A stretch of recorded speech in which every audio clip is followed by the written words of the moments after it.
Vijapur bypass रोडवरील देशमुख पाटील वस्तीजवळील कॅनलच्या बाजूला लघुशंका करीत असताना मोटारसायकलवरून आलेल्या चौघांनी कार चालकाला लुटल्याचा प्रकार सोमवारी पहाटे 1:30 वाजण्याच्या सुमारास घडलाय। या प्रकरणी अज्ञात चौघांविरुद्ध सलगरवस्ती पोलीस ठाण्यात गुन्हा दाखल करण्यात आलाय। तर प्रवीण हरी भोसले वय 31 राहणार विरवडे बुद्रुक तालुका मोहोळ हे काही कामानिमित्त 8 सप्टेंबरला स्वतःच्या कारमध्ये सोलापुरात आले होते।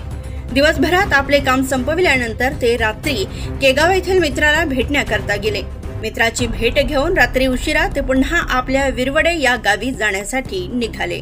ते कारमधून जात असताना देशमुख पाटील वस्तीजवळील कॅनल शेजारी थांबले तर कार रस्त्याच्या कडेला लावून ते लघुशंका करीत होते। तेव्हा 2 मोटारसायकलीवर 4 जण आले आणि चौघांपैकी एकाने एक मोटारसायकल काही अंतरावर लावली। एक जण चालत तर अन्य 3 मोटारसायकलवर कारच्या जवळ आले। त्यातील एकाने कारच्या उजव्या बाजूची काच फोडली, स्टेअरिंगच्या जवळील डॅशबोर्ड मध्ये ठेवलेली 50,000ची रक्कम काढून घेतली।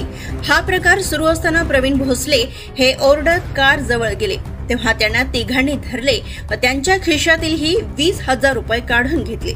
ते मोबाईल काढून फोन लावण्याचा प्रयत्न करीत असताना तो हातातून हिसकावून घेतला, जमिनीवर आपटून फोडून टाकला। त्यानंतर चौघेही मोटारसायकलवरून पळून गेले। या प्रकरणी अज्ञात चौघांविरुद्ध भारतीय न्याय संहिता कलम 309(4) व 6, 324(4) तर 3(5) याप्रमाणे गुन्हा दाखल करण्यात आलाय। अधिक तपास पोलीस उपनिरीक्षक गोविंद पवार हे करीत आहेत। Subscribe now and press the bell icon. Never miss an update.